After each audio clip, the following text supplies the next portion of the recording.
And with Kelly, there's somebody with that resume. Was that an easy hire for you? I mean, maybe none of them were easy, but jumped out at you? You know, that's a good question as well, and it was. I mean, it was in a lot of ways an easy decision as well, and it was a really smooth process. And that doesn't always happen, right? Especially when you're hiring anybody, but especially high-profile coaches. So it was a really smooth process, a lot of alignment in the decision, not a hard decision to make in the end, by any means. And she genuinely checks all the boxes. That sounds like AD speak, but she really does.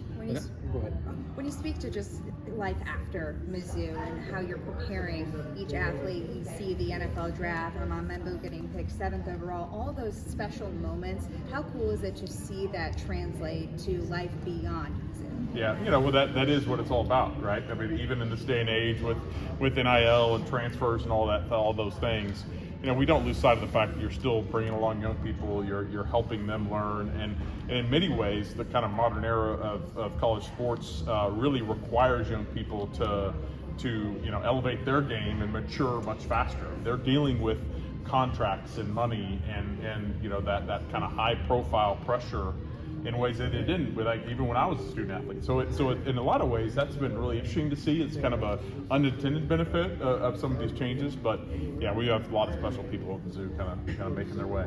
In your early days at Mizzou, you probably couldn't picture the stadium, where it is now, but where it's going to be. How much fun for you to be in this position to see that thing go full tilt? It's a blast. It really is. I was there when that West Stadium, when the current press box, when that went up, and saw that step, and to come back and see how far it's come since, and this kind of final crown jewel of what we're doing in the north end, and it is going to be an amazing transformation. Not just kind of how we look and feel in the stadium, but outside when you drive by. I am convinced next to the columns, that's going to be the next most high-profile spot that we have for pictures and just that iconic view of Memorial Stadium. It's going to be awesome. Laird, I think it's been a while since we've asked you this, but just how, in terms of securing funding for the stadium, where are you in the process of that? It's been really good. We have really made progress on some of our suite sales. We're well over half the suites are sold.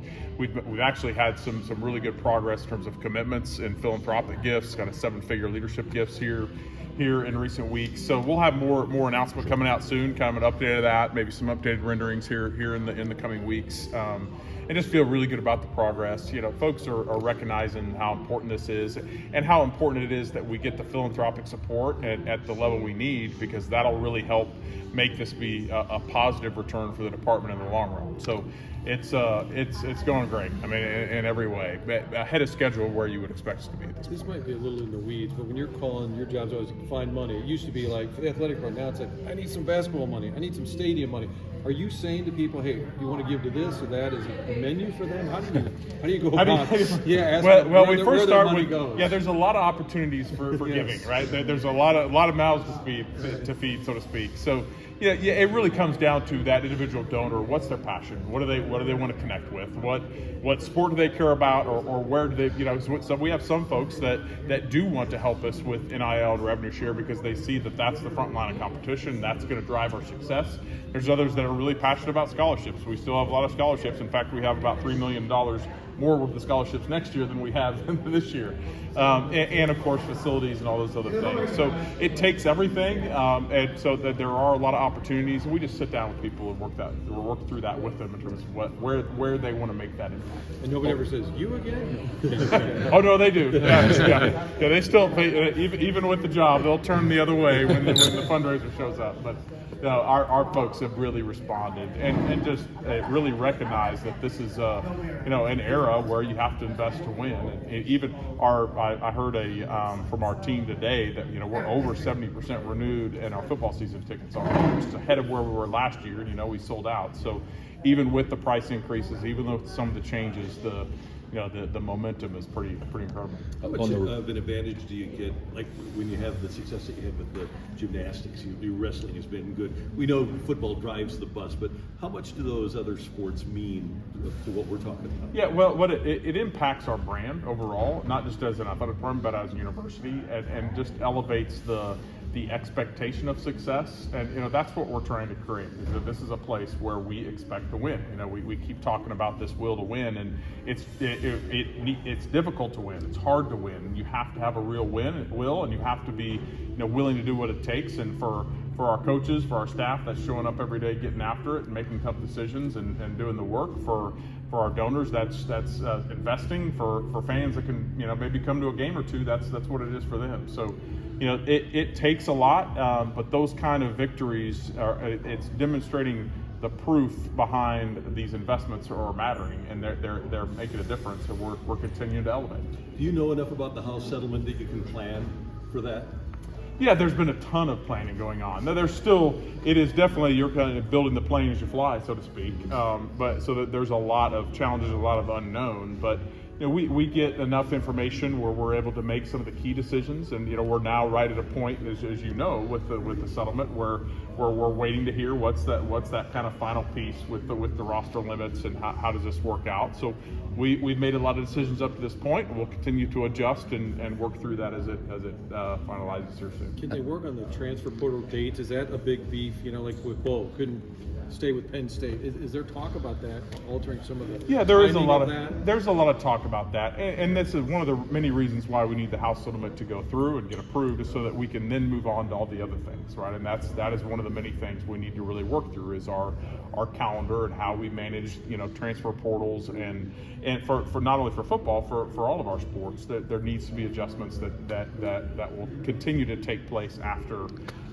that is settled and we move on to the next thing. Laird, from a brand and marketing standpoint, just what does it mean to have 2 players selected in the top 40 of the NFL draft? Well, it's obviously awesome, right?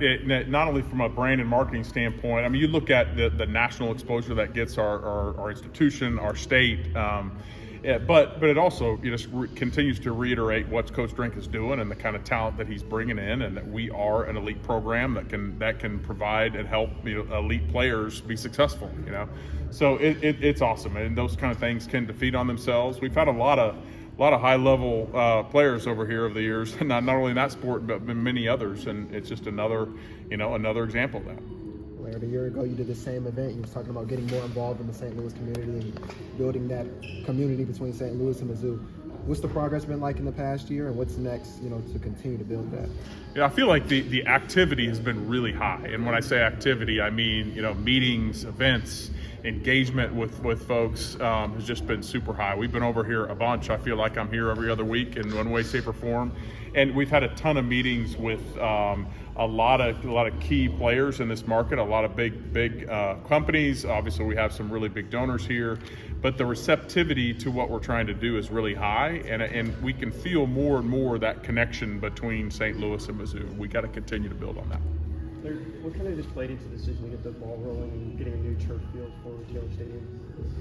Well, it's a driving need, first of all. I mean, it is that's one of the areas we have candidly several areas, particularly in our Olympic sports, from a facility standpoint, that are just woefully behind. That was one of them. I mean, it had gotten to the point where it is not a luxury. It's a necessity. In order to have safe, competitive competition, we got to be able to provide those surfaces and do those things. So we were fortunate to get a really nice gift from Mrs. Walton to help us on the track and soccer side, and we're also working on other areas of support to get that done for baseball. But feel good about taking those steps as well in the midst of all these other things we're trying to manage. Hey, Laird, and they can't solve all the problems in the world in the next 30 seconds.